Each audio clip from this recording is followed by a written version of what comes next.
Teresa Ng, author of the blog Informed Albertans, made a disturbing find on a website that's accessible to school-aged children from kindergarten to grade 12 and recommended by Alberta Education in order to aid schools with gay-straight alliance clubs. These student-run clubs are mandatory at a student's request in Alberta and serve to bring LGBTQ and straight students together in a safe place to provide support to one another. Although some parents have issues with Bill 10 because it mandated those clubs and it takes decision-making away from parents and puts it in the hands of a school in some regards, I don't see any real problem with these clubs. They aren't being forced on anyone and they're brought into a school when a student asks to form one. The problem is with what was being promoted on what's called the Alberta GSA network. It's a taxpayer-funded website that links to a Facebook page called Fruit Loop that has sexually explicit content available on it. Just like some of the other sexualized content that our kids are being subjected to at school, like the gender unicorn, for example, the name of the website is meant to seem friendly and inviting. It's the name of a cereal that children eat, for goodness sake. But that air of innocence surrounding the title is where it ends. Some of the content shows naked men being flogged, has suggestions to visit group masturbation nights at local sex clubs, and to use BDSM products meant to restrain a partner.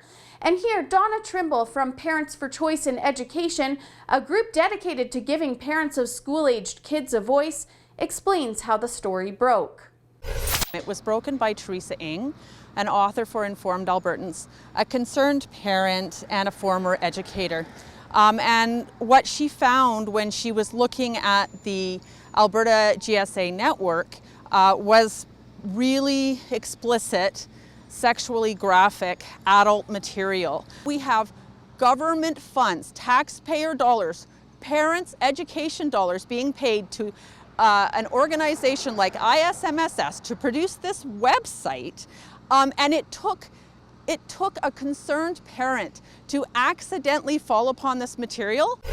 Another piece to this story is that the Institute for Sexual Minority Studies and Services, or ISMSS, is paid by the Alberta government to organize the material for the Alberta GSA network, and none other than Dr. Christopher Wells, who's a faculty member with the group and is described as the driving force behind the Alberta GSA network, helps advise on this content.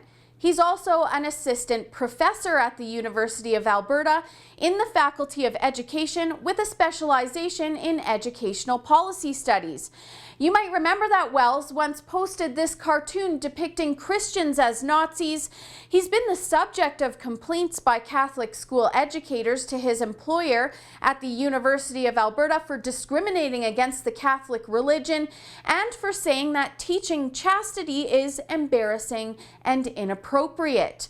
And he's also shared posts from Fruit Loop himself indicating that he knew that the content on the page was sexually explicit.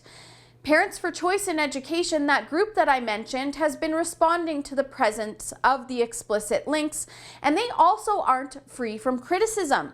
Wells himself has said that the group has extremist views, that he's a target of their harassment, and that they constantly attack LGBTQ issues. Here, I asked Donna Trimble how she responds to those criticisms.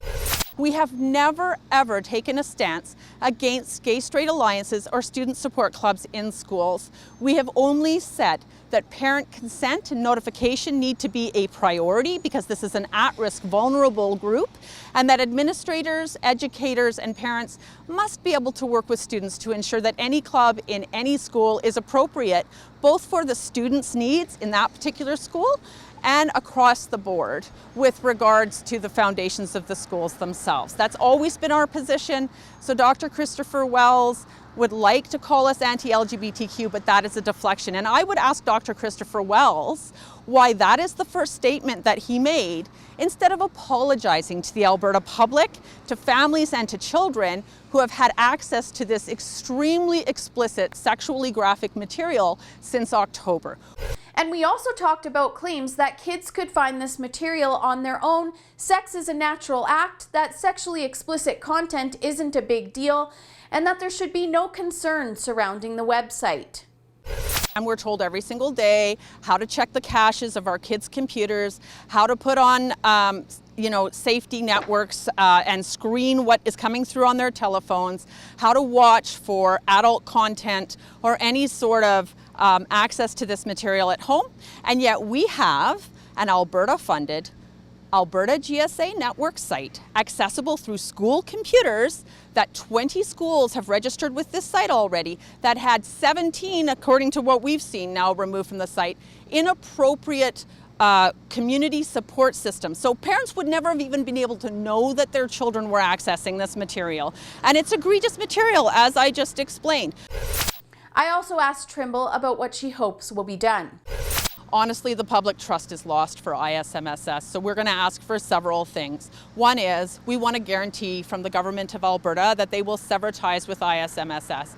ISMSS can exist in its own right, but Alberta parents, at least the ones in our thousands of grassroots parents in our community through Parents for Choice in Education, want a guarantee that no more public dollars are going to go to the ISMSS, and that the ISMSS is going to have absolutely no consulting abilities within schools. I think it's time for the Government of Alberta to stand up and cut ties with this organization. I think if any of this had been found just on a website in a Christian school, for example, or on our website, for example, we have tons of warnings ahead of this material being shared as a breaking story on our website. I guarantee you every single network across this province would be up in arms, and yet it's practical silence from the mainstream media. I don't understand why this is an untouchable group, and I know that I stand with thousands of parents that are asking that the ISMSS be severed from any sort of consultation in relation to K-12 students in Alberta.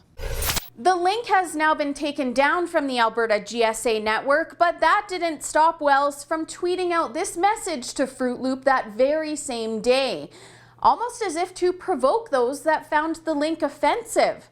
He actually praises the group when they publicly claimed that they donated $1,000 to the GSA network after they acknowledged Informed Albertans' blog post. Wells also states that Fruit Loop was turning hate into help in doing so. Some predict that Dr. Christopher Wells will be in charge of developing the new Alberta education curriculum that the NDP are bringing in. I did get in contact with Wells for his response to the accusations that he knew the posted content on the Alberta GSA network was explicit, and to give him a chance to defend the accusations against him, but he didn't respond to my email. For the Rebel.media, I'm Holly Nicholas. Thanks so much for watching. If you liked that video and all of our other Canadian content, make sure to subscribe to our new Rebel Canada YouTube channel.